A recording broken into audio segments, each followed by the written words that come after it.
Texas Senator Dan Patrick was fielding questions during a recent debate. Now, he was asked about whether he supported President Barack Obama's plan to fight climate change. Senator, take it away. President Obama is going to spend $1.2 billion in his next budget to change the weather.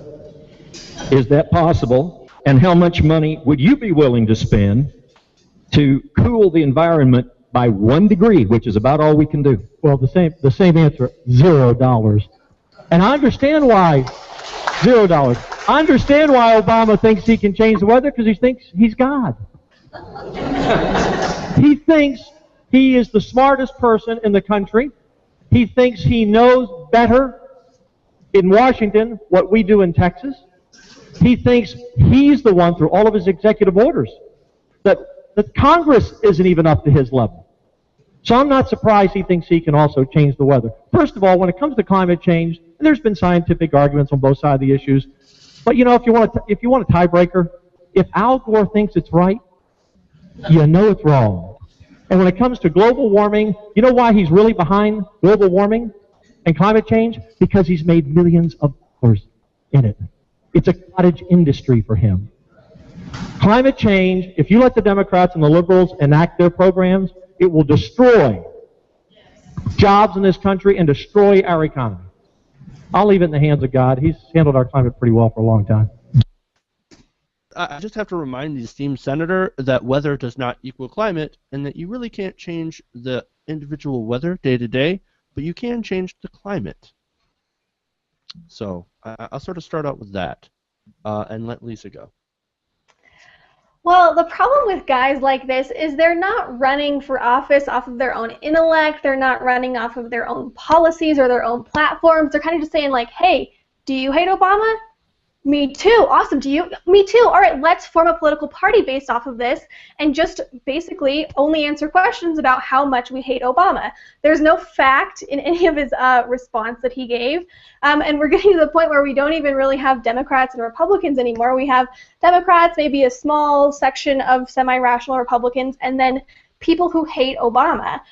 So they're using this really hatred that they have for the president to completely discredit all of the policies. And as you heard, he didn't say anything that has to do with legitimate fact about this bill or about this plan to reduce climate change. He only said how ridiculous Obama is and how ridiculous Al Gore is. And in fact, if you look at the specifics of this, the budget proposal calls for stricter fuel efficiency standards, better enforcement of existing environmental regulations, but of course in no way does it specifically mention plans to alter the weather itself, because as you mentioned, it's about climate change, not about the weather.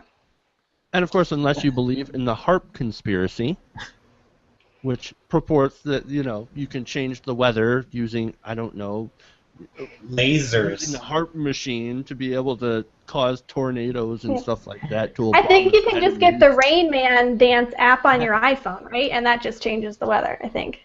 Maybe. Well, maybe it's on Obama's iPhone. I don't know. Yeah. Well, to be fair, you can change individual weather in certain locations. Paul McCartney in the 90s, he was doing a concert in Russia, and he sent up a whole ton of planes over the open air stadium that put some, it's like silver nitrate, I don't know, and that dispersed the clouds so it wasn't going to rain. So technically Obama could change the weather, but that entire video was just full of inaccuracies and lies. I mean, the very fact that, oh, if one person, Al Gore, if he says it's good, then I'm going to base all of my policies in the opposite direction. I mean, that's just moronic in and of itself.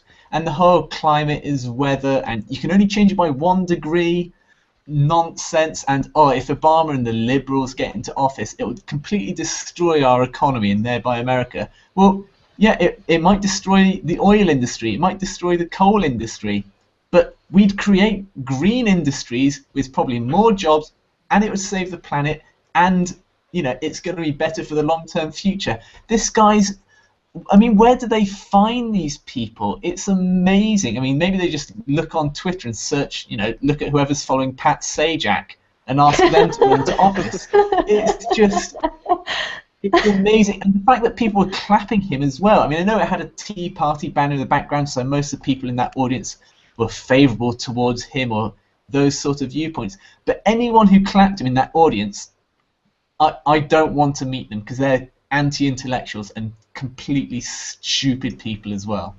It's really sad to see, though, people clap for that. But to get to another point is even though you can't really change individual weather events, you can change the climate over long periods of time, and we have done that already. And let me just show you this chart. Look at that. That's global temperature and CO2. And if you can look at that and see, that is a huge spike in global temperature correlating with, of course,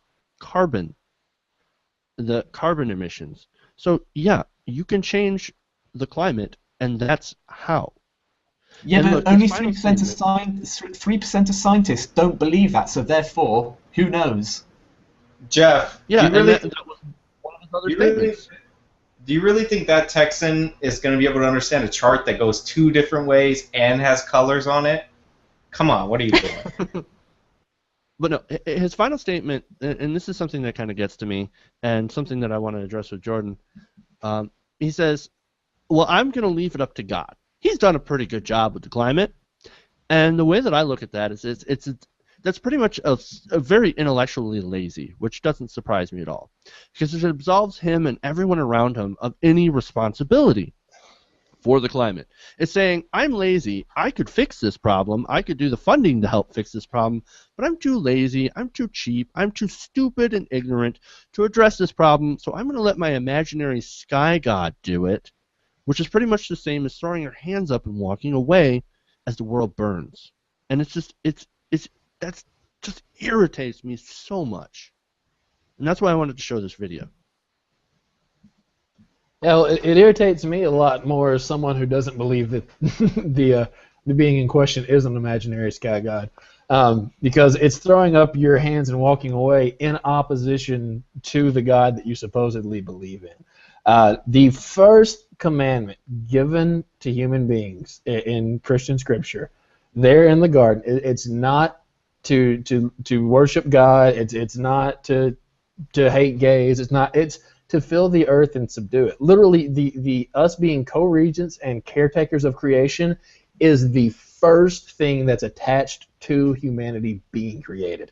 And then, of course, throughout the rest of Scripture, that gets clarified and expounded upon as being responsible with creation, not abusing the hell out of it. Pardon the figure of speech there. Yeah, this guy is just so. From a religious standpoint, he makes no sense. Then from the whole argument about he's against this because there's so much money in it for him. Whenever that's exactly what the people who are for it are, like the reason why the Koch brothers fund so many things, that try to stop environmental reform initiatives are because that they make money off the status quo. And then the other thing I want to, Stephen brought this up, and I just want to hammer on it a little bit harder. All I do, this is killing jobs, it's killing the economy. Let me address that both in theory and with a real-world example. All right, first off, it's not going to kill a single job, and here's why. For better or worse, I don't know if this is a human thing. It's certainly an American thing. My suspicion is it might be a human thing.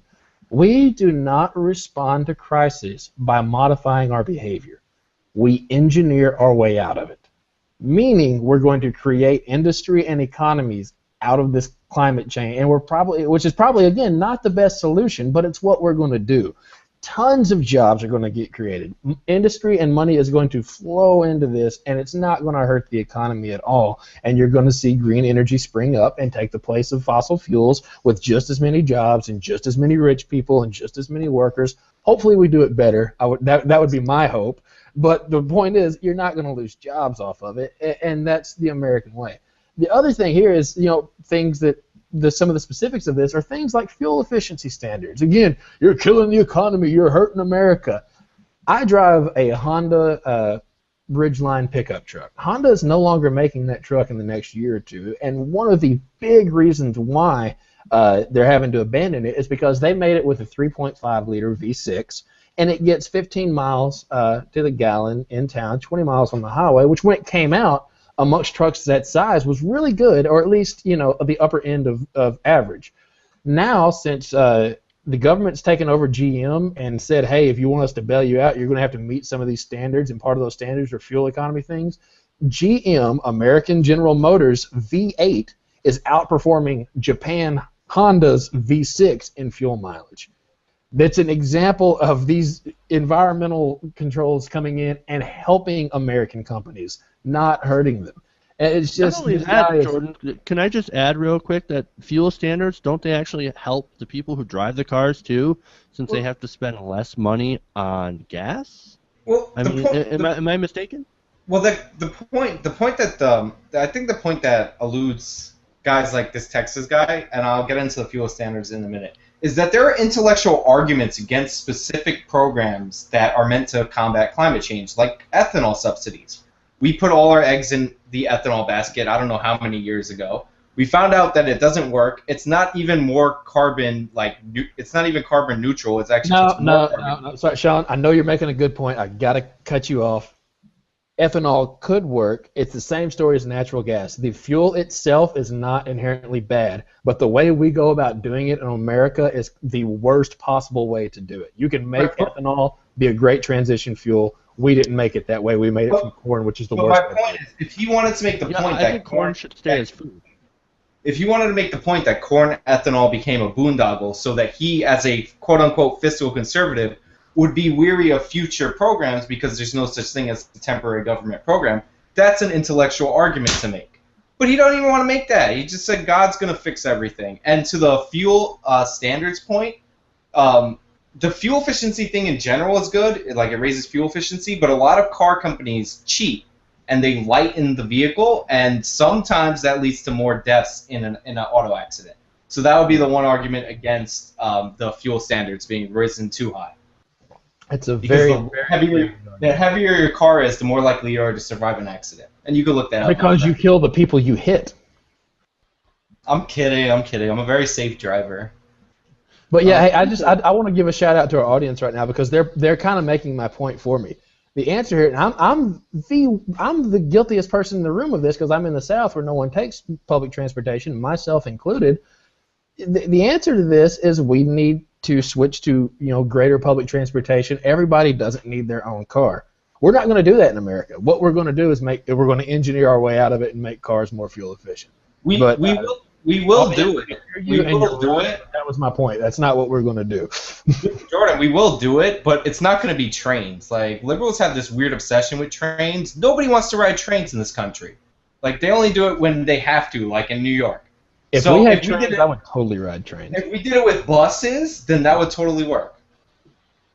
Because Americans have been proven to want to ride buses because they actually go to the place that you want to go to, and they don't randomly stop on some track that's predetermined. That you could also look up. Buses are better than trains by the Americans.